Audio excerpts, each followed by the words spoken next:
Welcome to Home Dad Chat, brought to you by the National At-Home Dad Network. My name is Brock, My name is Danny. and we are here to talk about life as stay-at-home dads. So sit back, relax, and enjoy the show. No, I don't want much. I even love handmade crafts made of macaroni. Come on now, you should know me. Times I might eat too much. No worry about my weight. Got the dad bod rocking on me. Sketches on my feet. Cargo shorts look good on me. I'm a dad, that's what I do. Hey, everybody, welcome back to the show. Hope you're having a great day. Hope you've had a great week. Definitely happy to be back. And Right. we have our guest today, so that's going to be fun as well. And luckily here in the wonderful Ohio Valley area, I'm dry. There's other people who are dry, and then unfortunately there's other people who are, living in kayaks, canoes, and Noah's Ark, because the Ohio River has historically crested out into levels that I haven't seen in Yeah. a long time. And I never have because I've never been in that area, but just looking at it, I'm like, because you sent me pictures like from when you were out with your kids, and I went, Yeah, wow. because I sent you that's pictures from like a across creek or from a where, river? yeah, it was like across from where we stayed at for Home Dad Con. Yeah, Like, yeah. and that's the Yeah. thing. I was like, dude, like that park is gone. It's Yeah, all underwater right now. I couldn't figure out where it was at first because it was all a pool at this point or a river, and I'm like, what the? Oh, wait a minute, we were right there. Yeah. Yeah, that's just, and it's awful because I know it's hit so many communities and residential communities too, if I remember. Yeah, there's a few different residential communities along the river in many places, and yeah, they are well underwater. Actually, the route that I take to work, a lot of the buildings on the river side of the banks area there are underwater to the point where I saw a couple of pictures recently where all is left is the rooftops of a couple of different like businesses and things like My that. And God.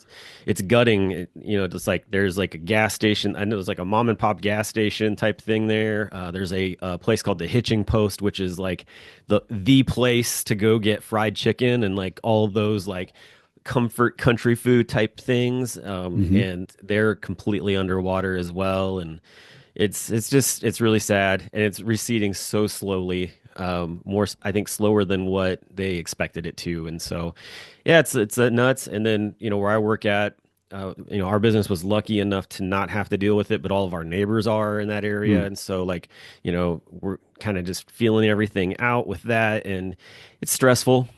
Like Yeah. it's stressful for everybody, and people are trying to help people out as much as they can. Lots of what do you call it? Red Cross shelters are up to take people in, which is just such a sad situation in itself too. But yeah, it's been a wild weather thing here this past month. I mean, like we were talking about on the last podcast, like we had tornadoes in the area and stuff like Yeah. that. It's like went from tornadoes to having this to also, by the way, like having frost advisories where it's like, we've got our, flowers and things are coming up around here. God. And it's like I Yeah. had to go out and like cover everything the other day just because like I don't want this to die, like Hmm. type Yeah, of I'd like thing. this to live. It was close.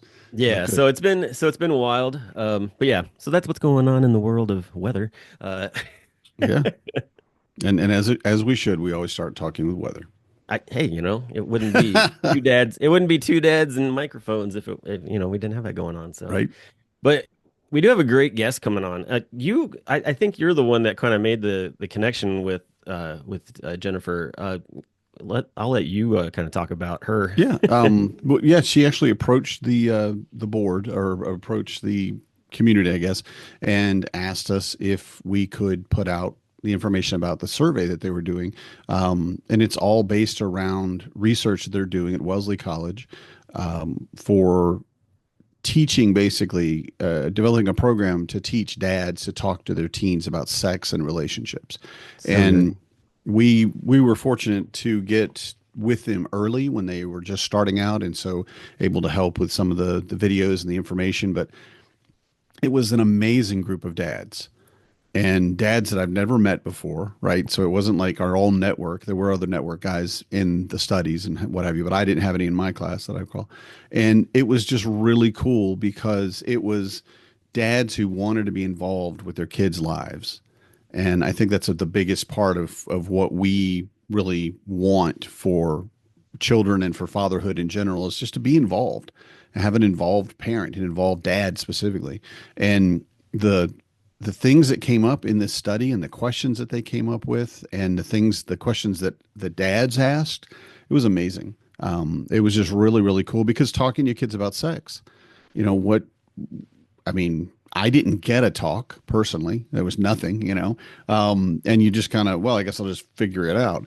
But the difficulties that we have, not only in sex, but also in understanding what an unhealthy relationship is, Mm. which was so well done, in my opinion, throughout the study. And they're doing the program now. It's a 4-week program that you go in, and I'll let, of course, Jenny explain all this, but you go in and basically you're taking a class once a week with another group of dads, and you learn why you need to talk to your kids and that you need to talk to your sons and your daughters, which was a big one for a lot of people. But then the need to have them understand more than or as much at least as what sex is and what the requirements, demands, and values and all that are based on that, but a healthy relationship. And it was so cool that they put that in there because I feel like if you're in a healthy relationship, you just kind of assume, well, your kids can see how this is how you do it. This is how you're supposed to get treated. And I've known people whose entire family is a healthy relationship. They're amazing. I'm worried about them sometimes because I think there's something hidden. What's actually wrong with your family? And nothing's wrong with them. They're a great family. But one of them did get into a situation that was abusive. It wasn't. They caught it quickly, but it went on for probably 3-4 months. And this person was a very strong individual. They were raised right, I guess, but they'd never been taught the signs of an unhealthy relationship. Yeah. And so they just kind of thought, well, this is just how they are. They want to control my phone at all times, which was, Mm. I always need to know who's texting me, who's calling me, who am I talking to, stuff like that. And it was just minor things, but they really, if you're not taught to look for them, you could easily leave yourself in that position. So I think it's going to be Yeah. great. No, that's awesome. Definitely. I think that there are just so many more opportunities to, teach dads Hmm. things that they otherwise didn't have, like either the know-how to go about it or just didn't have the confidence to talk about it or whatever it Hmm. is. And so I think it's awesome to be able to equip dads to be able to come in and have those conversations on the regular. And I know like Corey and I, pretty much anytime we can take the time to introduce things to the kids, make it age appropriate. Hmm. But also too, like they ask lots of questions. They're very inquisitive, and so being able to, have those answers and feel confident talking with them. You know, it, Puberty is a big part of what's going on right now in our house, and so just being able Hmm. to talk about all those different aspects of it is really just I feel very much more confident about it than I know my dad did not have that kind of, Right. and it was just not his thing. Now, like, I think if he'd had that generation where, you're being taught that, Hmm. great. But I still feel like, like that kind of generation was still set it back, like in biblical times where it's like, just go sit outside of the camp on a rock and come back in after it's all said and done kind of deal. But yeah, I'm excited to talk to her and just see what's up. I know that she had also done a study previously for middle school as well with Yeah. Planned Parenthood, and so I'm curious to get a take on that because that specific plan actually involves Ohio as well. So I'm kind of curious to see where that has gone as well.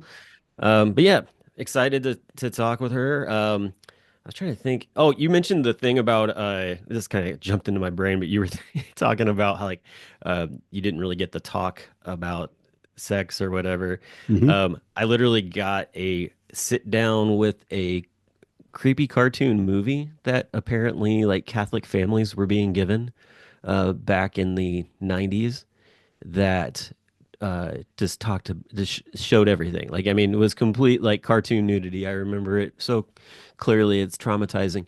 But But Right. that was how it was like, here, sit down and watch this video and we're going to talk about how all the things are. And I'm like, at the end of it, I remember walking away going, what did I just experience? That Yeah. was like I think this, I'm it more was not confused helpful. now than I was before. Yeah. Yeah, So, it was not helpful at all. It was like, okay, yeah, like you could have said something and we wouldn't have had this whole thing.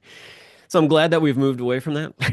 That right. parents are having more open conversations. So, but with that, we'll be back here in just a moment and we'll be talking with our guest. Become a member of the National At Home Dad Network, an organization focused on providing advocacy, community, education, and support, connecting with households where dad is the primary caregiver of the children. We do this through our webinar and podcast series, mental health support groups, regular online social events, as well as our annual convention. The National At Home Dad Network is a 100% volunteer organization. Without the generous support of its members and the community around it, we would not be able to continue the work that we do. Becoming a member gives you access to past convention speaker presentations, the ability to vote for board members annually, and ensures that the organization's fees and bills are in positive standing. Oh yeah, it should not go unmentioned that there is some cool swag headed your way if you decide to become a member. For only $35 a year, your membership provides you with the exclusive content only we can generate, and you'll be supporting an organization that benefits families all around the country and world. By advocating for them, offering them community, providing education and guidance, and supporting them to grow in their parenthood journey. And one last thing, if you contribute $500 or more, you will become a lifetime member. Not only will you receive everything already mentioned, but also a certificate recognizing your status and an exclusive National At Home Dad Network challenge coin with our trademark logo, Dads Don't Babysit. So, what are you waiting for? Become a member today. Hey everybody, we are back.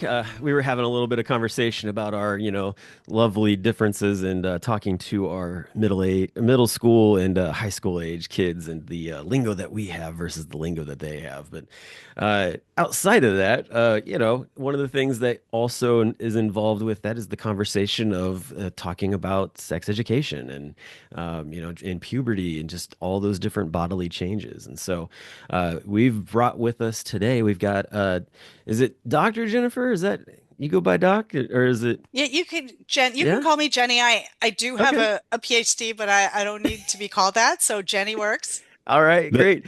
that's So, been the biggest issue for me working with you, Jenny. I'm just going to say this. I raised in the South, and to not call someone by their official title is just disrespectful in a way. And I know it's not because you have said, no, this is what you call me.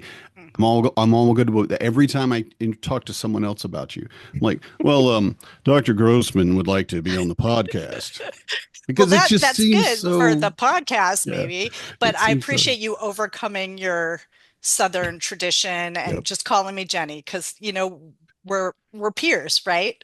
there we go. Well, Well, welcome to the show, I don't think I'm there yet, Jenny but sure. Grossman. Welcome to the show. Thank you so Thank much you. for just giving us time to chat with you about just the research that you're working on, and this topic is something that I'm so glad that finally it's something that is more open and readily available, especially to build confidence in dads to be able to have conversations with their kids, because that's the thing Danny and I were talking about before you came on was just the fact that generations before us it was a little bit of the wild wild west when it came to conversations, and a lot of times it wasn't even dad having that conversation. I think for most dads it was probably a conversation sitting beside their son on a park bench or in a truck and being like, dude, like keep it in your pants, like you don't or Yeah. or just completely abstain from Stop that. having You'll go sex. blind. Yeah, that kind of stuff. And What? yeah. And then with daughters, it was like, I ain't talking to you about that. Like, no, like, you go talk to your mom Mhm. kind of thing. And so I think that being able to have conversations feel where the kids feel comfortable talking to either parent is such a value that is coming into our culture now.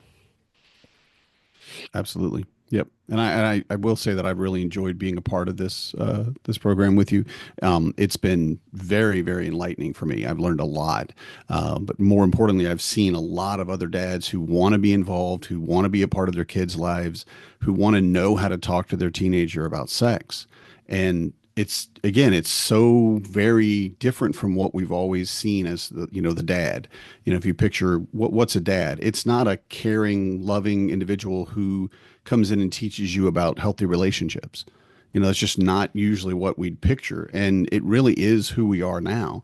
And I really enjoyed talking to all the dads that I've got to meet during the program, and just how enlightened they are and how ready they are to be a better dad. So your program has been great, I think. I'm so glad to hear that. And it's been really exciting for me too. Danny, working with you, working with our advisory board, learning from the dads who've been part of this, because we do have this sort of void, like you said, Brock, where we don't hear from dads and there's not public conversation. So I think it leaves all of us open to these stereotypes or these assumptions that things with dads and the way their parenting looks the same as it did with my dad or my granddad. And so for me, there's been tons of learning with this program. Like, oh, like there's so many dads who want that engagement, what kind of learning, what kind of tools they want, learning what kind of communities they want to support this. And it's very hopeful for me and exciting. No, that's great. I'm definitely, like I said, just excited that we have you on the show to talk to you about this. Just to kind of give everybody a little bit of a chance to know some of your background, because we kind of just jumped in just talking about the topic itself, but just share a little bit about like just what your profession is, and a little bit about what kind of got you into to doing these studies. Great. Yeah, sure. So I'm a senior research scientist at Wellesley Centers for Women, which is a soft money research and action organization that's affiliated with Wellesley College. And I've been doing this work for about almost 20 years now. And well, going back a little bit, the way I got actually involved in this is that way back before I started working at Wellesley Centers for Women, I had done an internship where I was volunteering for Planned Parenthood, teaching their high school sex education program in the Boston Public Schools many, many years ago. I was so ill-equipped to do that when I started, and oh my God, the learning curve was huge. But I found it very exciting, and they asked amazing questions, these students, and really helped me rethink what I had learned about sexuality and relationships and health. And so then when I got to Wellesley Centers for Women, my mentor was starting out a project to look at a high school sex ed program that Planned Parenthood had developed. And she said, "Oh, I see you've done some of this work in the past. Would you be interested?" And I said, "Absolutely." So got interested in doing what you mentioned, Brock, this what turned into an evaluation of their middle school sex education program called Get Real. Yeah. But the piece that kind of really hooked me is through that project, we started talking a little bit to teens and their families around how do they communicate about these topics? Do they communicate? What gets in the way? What works? And so for me, that's sort of what took me on this road to start really being so fascinated by understanding families and particularly who's left out of those conversations. Who do we learn about? Who do we not learn about? Who are the programs supporting? Who are they not supporting? Hmm. And so I think that's what pushed me on my trajectory now. And particularly thinking about what kind of supports do families need to do this work well that matters so much for teens' health. Yeah, definitely. And that's the thing, like, we were talking about the fact that, my 12-year-old, like, kind of is just coming into sort of those new first stage aspects of puberty, and we're having conversations with him and his sister who's 9. And, it's one of those things where it's like, I would rather be proactive and, get ahead of anything that they could be coming in contact with, so that you're not trying to, oh, like I meant to tell you this, or even like, yeah, like tell me everything that you think kind of thing. Like I would rather us be constantly feeding into them information, so there doesn't have to be this surprise conversation that takes place. And I think that that's from just being around dads at Home Dad Con and on like our community pages and stuff. Like that seems to be the case with those dads too. Like they're all trying to be proactive, so that they're not playing catch up, based upon like what their kids are experiencing. So I love the fact that you've got these programs that you've been working with, and I saw too though with the middle school one that that program actually had some involvement with the Cleveland area. Is that correct? Cleveland, Ohio area? That's actually the high school program that we're Oh, evaluating okay. now. So the middle school program that was evaluated in actually the Boston, Massachusetts area, but we're doing the high school evaluation in Cleveland area. Okay. Yes. Very cool.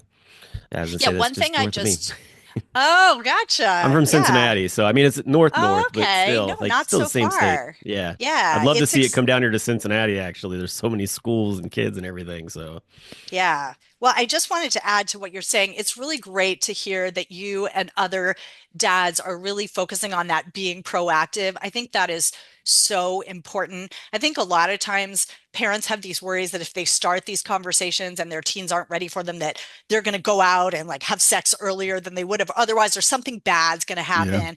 And I just want to say the research totally backs up this proactive approach. And that a lot of times what the struggle is that parents wait too long and that they might not realize that their teens are actually starting on some of these journeys and maybe like getting in there like a little bit on the late side. And kids and teens, I think parents, we see this all the time. They're really good at tuning us out. If we're talking about something and they're not ready for it, they don't want to hear it, they'll check out. Even now, when I'm having conversations with my 15-year-old, sometimes I'm like, what did I say a minute ago? And he's like, I have no idea. So I think the concerns maybe can go more on the other side. And like you yeah. said, seeing like, oh, well, what are you hearing? What are you thinking? So where you can really follow them. And when they're 9 and 12, they might not have so much worries or embarrassment about talking about these topics. So it's a great time to get in before they're full on in puberty and they may be a lot less comfortable with these Oh, conversations. I still hear, "Oh, that's gross," like from time to Yeah. time on things because especially, when you're explaining stuff like, "Oh, that's great." We were explaining like intercourse, and it's like, "Oh, that no, that just sounds weird or whatever." Yeah. Like, that's good. Mhm. That's fine. If you Yeah, think that's that's weird, fine. it's all Right. good. I Yeah. I saw where there's a commercial. I forget what it's for exactly. But like this teenager walks into the house and she's on her phone like talking to her boyfriend or something like that, and the mom and dad are in the kitchen and they like I don't know if they were hugging or like they were doing something. They were calling her out on just how she was being mushy with her boyfriend or something like that. And so then like they like embrace and kiss, and the teenager's like, "Oh, that's gross." And like the dad turns around, and I love this response from the dad. He's like, "You came from this gross." Yeah. And Wow. all this Yeah. like best That would shut my comeback. kid down What a for sure. comeback. Yeah. So yeah, so like I said, it's just this conversation just continues to get bigger and continues to grow. Um, Trying to figure out. Sorry, this is where editing comes in. So how uh, was the response? Like how many dads did you get involved in? And when it was dads and teens during the advisory panels, Yeah. which I thought was a very interesting thing that you could get teens motivated. So good job because I don't know how that works. But there's some how bribery involved in that, right? right, there A, has to a be little bit. something. What's your currency today? Is it Yeah. money, actual money? Is it food? It's usually food. Okay. Yeah. Roblox Um, gift cards. So Roblox, yeah. But let how me, many dads yeah, and great teens? question. And let me just step back for a minute and say kind of what this program that we're Oh doing yes. is. Is that cool? Yeah. This program called, oh my goodness, Connected Dads, Healthy Teens is an online program that we put together based on a lot of people's research, but also, like Danny was saying, our feedback from dads and teens that we've talked to. So it's a free online program that supports dads and teens to have accurate, thoughtful information about things like sex and relationships, but also to support dads to have some of these conversations that aren't always so easy with their teens in healthy ways, and to have the information and to have the skills and the tools to be able to support those conversations. So yeah, and Danny was involved as part of our advisory board of dads, which was just awesome. We learned a ton from that group. But so in terms of your question, Danny, about how is the response, it's mixed because recruiting. So right now for our initial kind of program to get feedback from dads and teens about how it went, how we can make it better. We're looking for 50 pairs of dads and their high school teens. So a dad and a teen in a family both need to participate. They both need to agree and have consent. We do pay them for their feedback. So there's some incentives, both in terms of learning and in terms of being paid for their time. It has been a challenge to get dads to access dads, to get dads interested in the program, to get teens interested in the program. But once they're interested and agreed, we found that both the dads and the teens are very involved and engaged. So it's kind of this interesting split of like, how do we get them on board? But then once they're on board, they're all in and engaged. So in terms of the numbers, so far we have 29 pairs of dads and teens who either have just finished the program or are finishing up the program.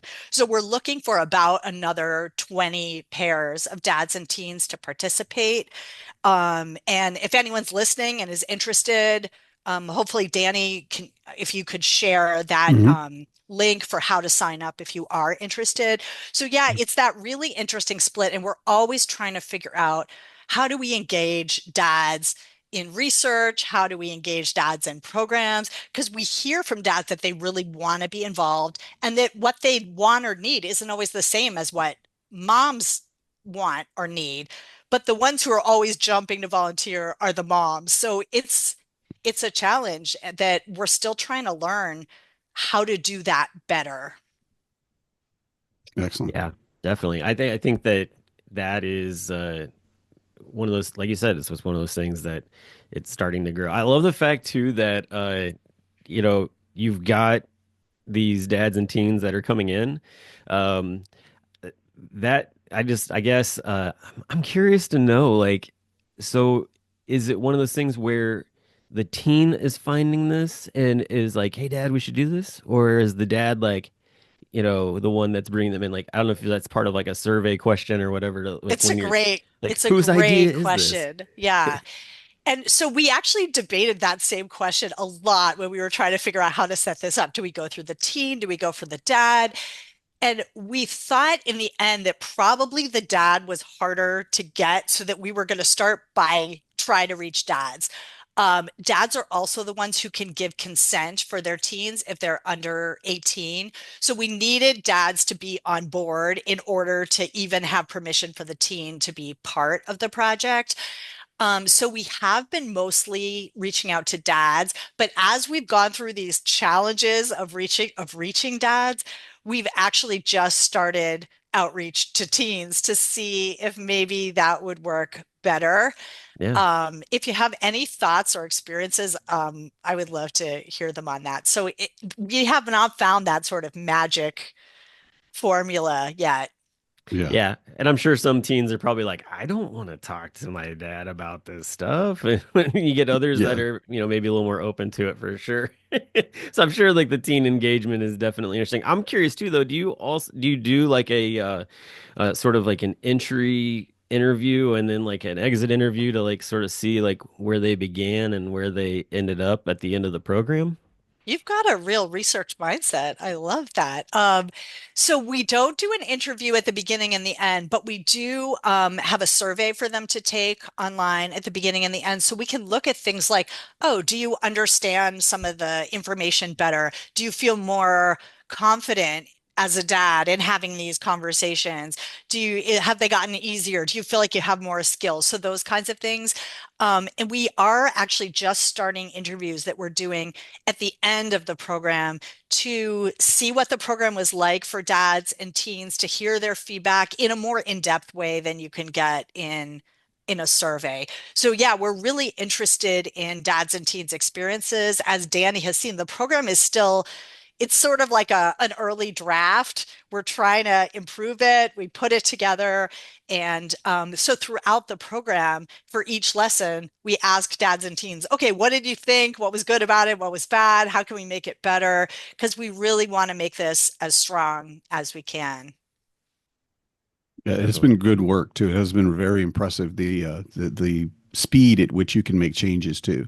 You add something in, and it seems like a small thing when you say, "Well, I think they should do this," but I know the production logistics of anything is way, way more complicated, especially if you're doing videos, animated videos, voiceovers, and all of those things. So I've been very impressed with you and your team. I'm assuming it's Amanda and everyone else Oh, that's yeah. that's getting it all done, but it's been very, very quick. And what I like about that is knowing that because the dads would make suggestions and then see those suggestions implemented, and that really helped them invest in the team more. I think in being a part of the community. I thought that was an amazing um, uh, check mark in y'all's positive column. Let's say it was great. Well, that's great to hear. And I have to say the same back to you. Like, we really counted on you to tell us, like, oh, this piece really works. And oh, no dad in his right mind is going to want to see you say that. So the Yeah. feedback was like, we felt so privileged to be able to get that input from dads. And we also got that input from teens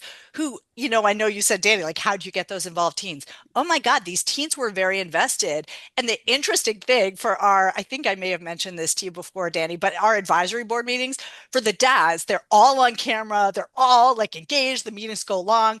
For the teens, sometimes not a word was spoken. They were not on camera, and the entire meeting was in the chat.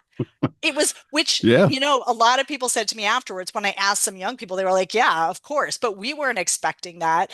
But the thing is that the chat was awesome. They were so engaged, so thoughtful. They just were communicating in a different way than the Hmm. dads were, Yeah. We Yeah, they talked about def the evolution of language, and that's a right? big part of it. Like my kids don't know. Two of them have cell phones. The older two, they don't know how to set up their voicemail. They don't know why they should set up their voicemail, and both of them have told me I'm not going to do that.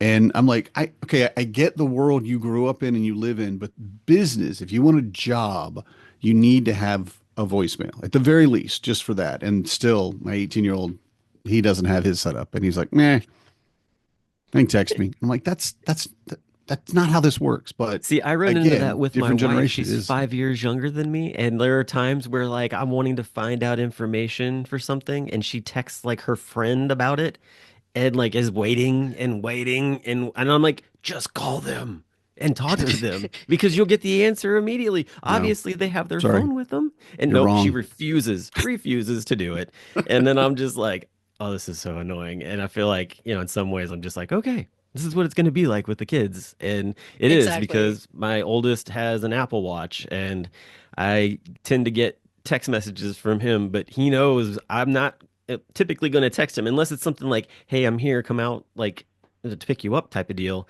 If it's something else, I'm like, "I'm calling." And he's always just like, "What?" And I'm I, just like, "Where are I am you right too. now?" When you call me, I'm like, what happened? Somebody died? What's going on? Why do you text me? You just called me, just out of the blue, just like cold called me, like you're a salesperson. No, it's I fine. hate text messaging. I can tell. I can I tell. I do. can tell. I'm a talker. I like to be on the phone. So, which speaking of that, like just like I'm curious, what kind of things during your research have like surprised you when going through this process? Like, what kind of things have you experienced with that? Yeah. Well, one thing that really surprised me, like when we were coming into this, so before we developed the program, we did interviews with 43 dads or something like that around the country to hear about like how do they communicate with their teens, or if they don't, what gets in the way? Would they want to? What kind of resources or supports would they want? And one thing, and we didn't have a set idea of what dads might look for in terms of support, whether it might be similar to what moms are looking for or how it would overlap. And one thing that it makes sense now that I know it, but really surprised me was this idea of peer dad support. And I think it won't surprise either of you two, given the work that you've been doing. But that idea that some of even like thinking about me with my teenage son and how often I'm texting with my group of moms about like development and puberty and what's happening and what do you think about that and what is your son, whatever, and how comfortable and communal that is often for moms and how much we were hearing from dads that they don't have that's not a part of many of their lives, the way they felt Yeah. like their wives or other kind of people, women in their lives, especially women with kids, had access to, and how much they wanted just regular dads to connect with, to share experiences, to sometimes mentor them, to learn from, that they didn't have those parent models, right? Because we talked about how a lot of times in previous generations, especially dads, but even moms, like there just wasn't a lot of talk with teens about what's going on with sex and relationships. It might Mhm. be, yeah, like don't do it or something bad will happen or wear a condom, but that's it. So minimal. So there aren't those role models for dads a lot of the time, and there aren't those peers. So when we were hearing from dads, like, what do you want in a program to support dads? The thing that came through over and over was we want a group of dads that we can connect with that aren't like fancy PhD dads who are like telling us what to do from research, that they want dads who've just been through life experiences and can share this stuff and can be resources and supports for each other. So I think that's awesome. And I didn't know before. Mhm. Yeah, we will often say, I think one of our taglines or quotes or whatever you call it is we feel like every man needs a mentor and a men's group. And whatever that looks like for you, because again, exactly what you just said, and I hate to be mansplaining, but I'm just kind of trying to reiterate that it's so very much a vacuum in your life, and you don't even know where to look, you don't know who to ask, you don't know who to talk to, and I love that these groups are developing, and I really feel like eventually, Jenny, we're going to move to a point where we're developing a group after it, right? Where I dads love can that. come Yep. together, and yeah, that's what I'm pushing for. But Yeah, and that's a just to lot of clarify work. what Danny's talking about, because of what we learned from these dads and from our advisory board, one piece of this program that we're offering for dads, it's a month-long program, and every week there's an online peer dad group. Danny's one of the facilitators of those groups. So they're led by dads, for dads, with dads, to just be supports around thinking about how to talk to your teen about these kinds of topics. What's working, what's not working, what have you seen, what have you learned, what are your questions? So I think this goal is great that you have, Danny, around like 4 weeks isn't very long, these four chances to meet. How do we build on this in the Mhm. future? And I love that. And I hope you'll brainstorm with us about how we can make that work. Yeah, Yeah, eventually. that's one of the things with the dads group, like within the city dads groups, especially, but even like locally, just with like the Cincinnati group that I run, uh, the dads who we get together on a bi-weekly basis, just the dads, like go out, have conversations and hang out, and then we also have times where we have the kids with us. One of the things that I'm recognizing is that there's a lot of dads who have very young kids, like under the age of 10, we'll just say, maybe even 5 for the most part. And so these dads are just getting started. And so there are lots of conversations that come up though, just about like the future and what their kids are going to experience. And the one thing that I keep telling them is like, there's really not an aging out of these dads groups. Like because as you move on, you're just going to see that there is a complete reason why you don't need to disconnect from this group of dads and can be very beneficial. And I can't say to how it'll work out or whatever, but I definitely see where there are lots of guys who are very much enjoying the camaraderie and the conversations. And you see that at Home Dad Con, and we have our twice a week dad lounge, which is similar to I think what you're talking about with what Danny facilitates through the advisory board. And so, like, just that opportunity to get dads together, have conversations, say the thing that maybe sounds weird or, like, is this what your kid's going through? Because, like, my kid smells weird. Does your kid smell Yeah, weird? yeah, right. My kid's pee smells weird. Stop feeding them so much asparagus. Yes. But yeah, I love the fact that that's where we're going because I know I've talked to my dad a few times about the dad's group, and he's just like, that's just something that wasn't around. Like, Hmm. he's like, I never talked to other dads about what you kids were going through typically. Like we just kind of made it up as we went. And I think that the generations right now, like we're just like, we're done making it up. Like we, we need a village to work with on this because trying to do it on your own is just, it's taxing. It's too much stress. And it really, we were made to come together as a group of people and figure this out together, not individually. Right. Absolutely. One of the things, Jenny, that I wanted to talk about is specifically in of course how very important it is to talk to our kids. But I'd like to kind of focus in a little bit on why it's important for dads to talk to their daughters, both about sex and about healthy relationships, because that Yeah. seems to be something that there's a little bit more pushback against. It's not obvious, it's not huge, but it's kind of just a reticence. Like, I don't know what to say. And I will admit, for my little girl, my wife has told her everything that she needs to know about her menstrual cycle, because I'm not the authority by any stretch. I have a basic idea what's going on, and that's the best I can do, right? And I can bring supplies. That's me. But she took care of it because that was really something that was much more familiar to her, and that was fine. But as far as sex and relationships, that's a different thing. And the program, I think, does a very good job of explaining that. But I'd like to get your thoughts on how important it is for dads to talk to their daughters. Yeah, that's a great question. And so, just to start, it is so important for dads to have these conversations with teens in general.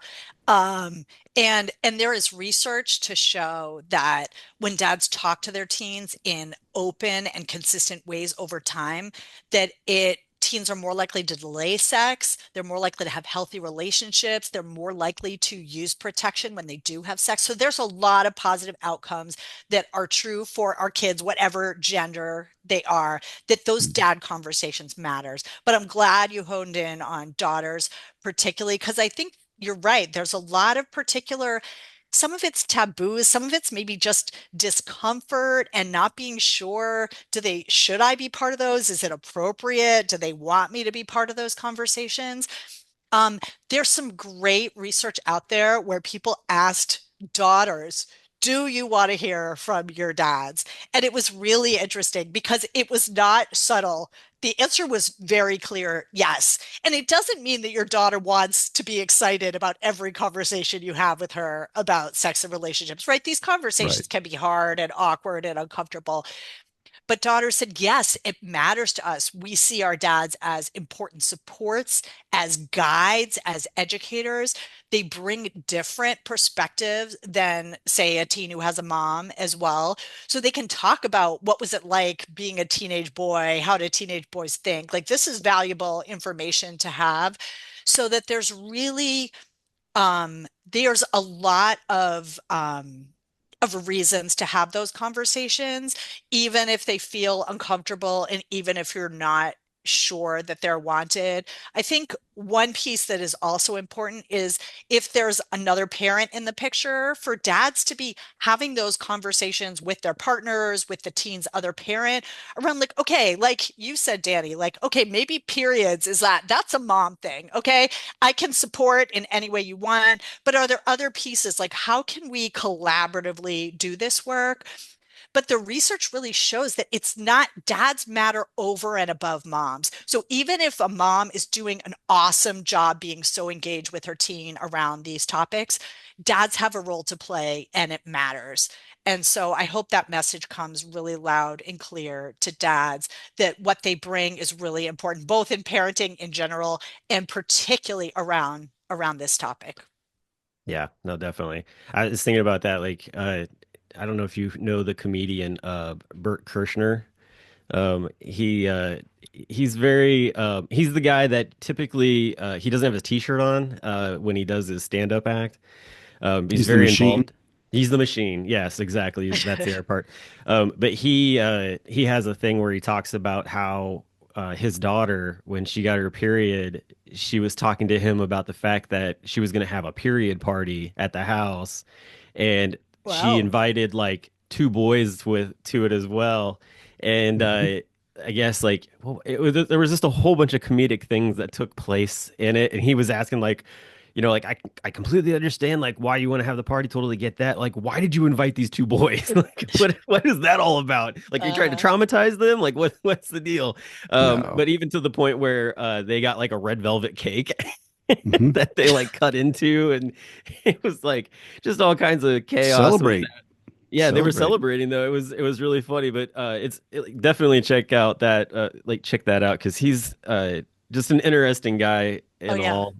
But he's one of those like comedic dads who he just says things right out in the open. I mean, they're in your face, but at the same time too, like he's very supportive of his kids and his wife and Yeah. all these different areas that you're like, yeah, is he crazy and wild? Sure, he is. But at the same time, like if you peel that back, like he's one of these dads that we're talking about who, has Yeah. Absolutely. actually jumped in fully into how to support his kids and things like that. So I definitely love that there are guys like that out in the mainstream as well as all of us others Yeah. having these Yeah. conversations. So It's Yeah. And okay to just be. to, yeah, add one piece to that. And I know, like, in a lot of families, the mom is doing stuff about periods and stuff. It's great to hear this comedian like getting involved in that. But we talk to some dads who don't have a mom in the picture, or the mom isn't kind of able to take that role. And dads step in and they do great. Like, there's a level of, I think, comfort that's like, oh, yeah, of course, moms have periods, daughters have periods, Mhm. but dads do that stuff too, and they do it great. And it's really encouraging to hear dads like how thoughtful they are around, okay, like what does my daughter need in her little Right. period pack, and what information can we Google Yeah. together or get on Chat GPT about what my daughter needs to know. So there's not Yeah. no monopoly that moms have this piece. Yeah, yeah. and we Well, and we I think talk about our carry, what we run around with, and like when your kids are young, it's the diaper bag, and a lot of dads do try to find a more, I guess, masculine diaper bag. Like, I don't want it pink with butterflies on it. It doesn't match my outfit, give me whatever my reason. tactical bag. Yeah, give me my tag bag, right? But one of the things that I did with, because my oldest is transgender, so originally we thought he was a girl, and so he started and did have his period at the beginning, and I got what we called the football. I got a little black bag that I kept in my backpack with all the other, snacks and supplies and water bottles and all that other stuff that you keep in it. And it was tampons and pads. And Yeah. I said, it's here. If you ever need it, you just say, or someone else needs it, just they don't want to come to me. I get it. Just say, I need the football. And I won't ask any questions. I'll just give it to you and you bring it back, whenever. And I have had other parents, other dads that said, why would you carry tampons? And I'm like, well, I have a daughter. I also have a wife and I know a lot of women. And this is Yeah. just part of it. I mean, this is just like I carry band-aids. I still carry band-aids. And I haven't I mean, it was for someone else's little kid within the last year. This is the only band-aid I've needed, but I still keep them because you never know. And I Yeah. keep the tampons and pads in there too. Because I feel like that's part of what you do as a provider. You provide those things beyond, necessarily a paycheck, but that support and that understanding and that knowledge. And I love too that talking to our daughters helps them develop an understanding of healthy relationships because it's so very important. And I know, like, for me, I've always thought before this program, I thought, well, they see me and they see how I treat their mom and how their mom treats me, and that's how they'll expect to be treated. And in a way, that's true. But if I never expose them to the fact, and Brock and I talked about this earlier, but that they want to see who you're talking to. They always want to know who you're talking to on your phone. Who'd you get that text from? Who was that call from? Who are you talking to right now? And the controlling part of an unhealthy Yeah. relationship. And I don't think my kids would know that. I think because I never said you should look for this or this should be something that I have now since I've been through the program. But to understand what a healthy relationship is and also to really understand what an unhealthy relationship is. And Yeah. I find that's something that as a dad, you can tell your kids and your daughter as well, of course, that this is a boundary you should have. And if someone's over here, that's beginning to be an unhealthy relationship. And that part of the program was incredibly helpful for me personally. And I feel like it's beneficial for anybody that gets exposed to it to get that message. That's great Yeah. to hear. I was gonna add to just sort of like the healthy relationship side things too. So I remember when I got on TikTok, I came across a young man who he was talking about, if you really want to be supportive of your female friends, that kind of thing. And this guy was in college. He actually walked he like walked you into his bathroom and he had an entire like drawer of supplies for females, and just talking about like, hey, like it doesn't take that much to just go buy like a couple different things that are sort of like quote unquote universal, like, or at least like can be used in a situation where maybe, there's nothing that your friend brought or whatever. And I was just, that to me, I'm like, that I'd never had even considered that when I was in college. Like I would have Right. definitely been on board to have something like that, because we always had a mix of people in our apartment, that kind of thing. And so that was really cool to see. And, just right there shows you like this the level of guys who are, willing to be that supportive in that kind of scenario. And so, uh, the other thing, though, too, I was thinking about was the fact that one of the things I really want to be able to teach my kids is that, like, if you're gonna be sexually active and you're going, have condoms with you, like you have them. Like, don't take one from somebody else, because I Mhm. too many situations where someone has literally just been like, "Oh, won't it be funny to like hand these condoms that I've taken and poked a pinhole in that no one else will see," type of thing, and like just causes so much trauma and, whatever for that person and the person that they're with, kind of thing. And so like just that whole idea of like guarding yourself, like just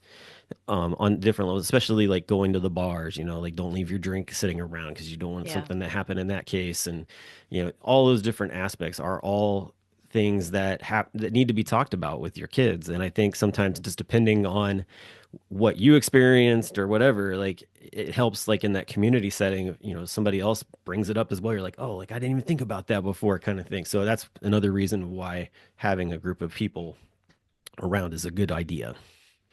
Absolutely. And I think it also models for our kids, like we have communities where we support each other and where we try to do this.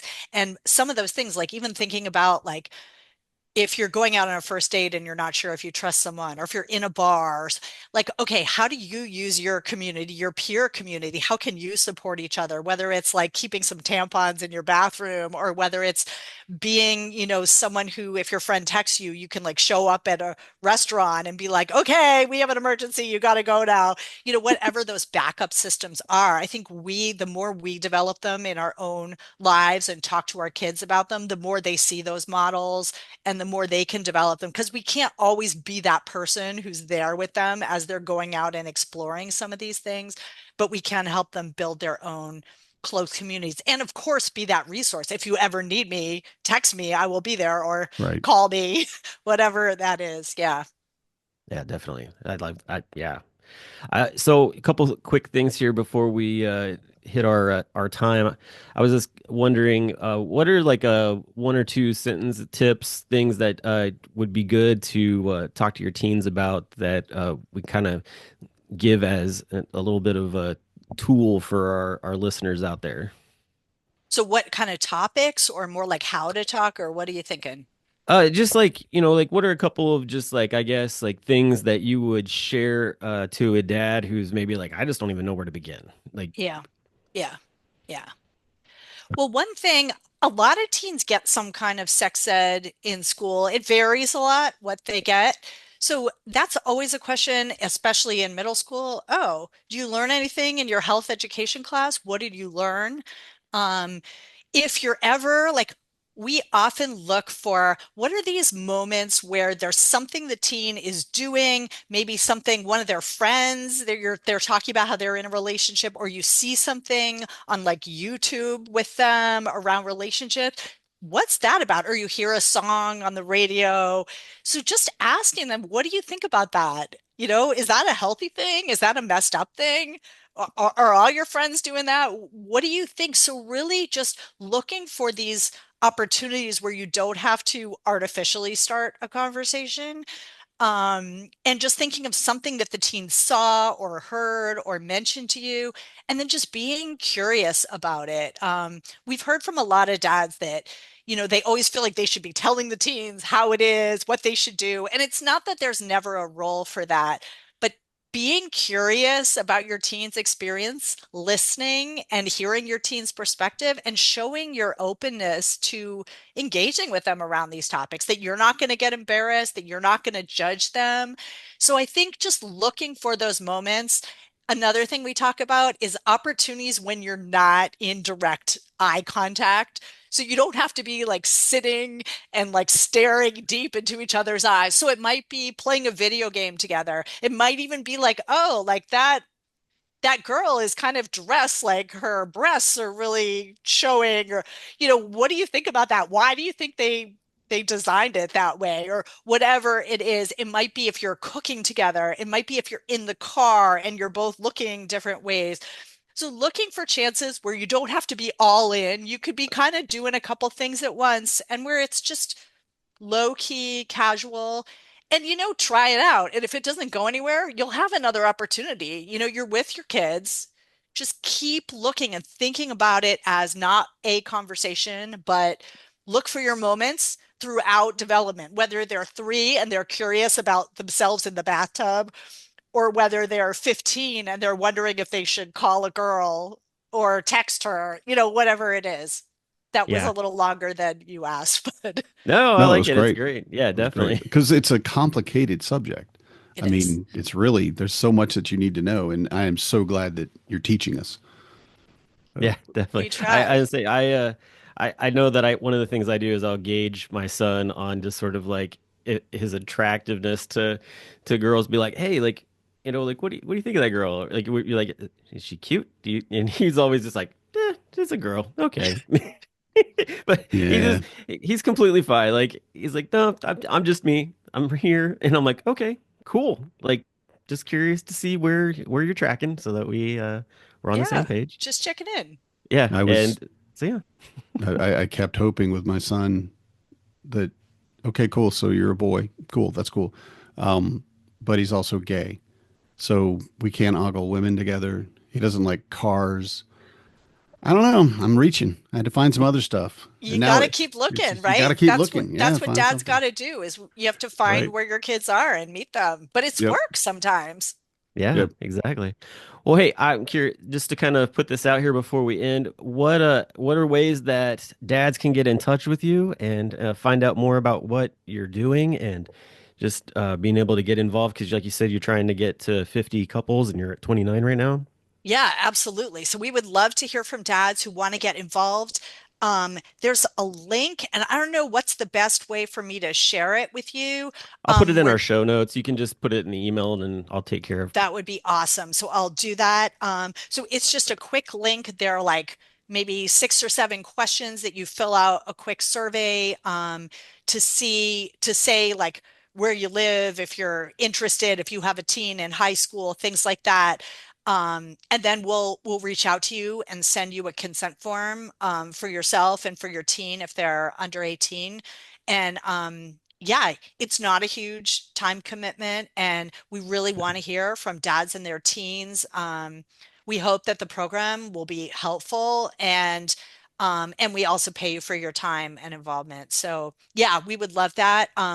People can also, if they have any questions, I'll include my email as well, but it's J Grossma, so JGROSSMA at wellesley.edu, WELLESLEY. It's a bear to spell Wellesley, but feel free to reach out to me. You can also go, if you type in Wellesley Centers for Women on Google, you can also look up my name and contact me there. So I'd love to hear from you if you have any thoughts, if you have questions, if you're not sure about some things about the program and you want to know, I'm glad to talk with you about it. Awesome. I love that. Well, hey, Jenny, thanks so much for coming on the show and sharing all this information with us. It's been awesome, and I hope that the research that you're doing just continues to grow for you, and that the dads who are listening to this get involved with it because it does sound just like it's a great program that's going to help a lot of dads in the future as well. So, thank you so much for coming on the show. You are welcome. It's been such a pleasure. I know, Danny, you said this would be fun, and I didn't really believe you, but it actually Hmm. was fun. So Yeah. thank you both so much. It's a real pleasure.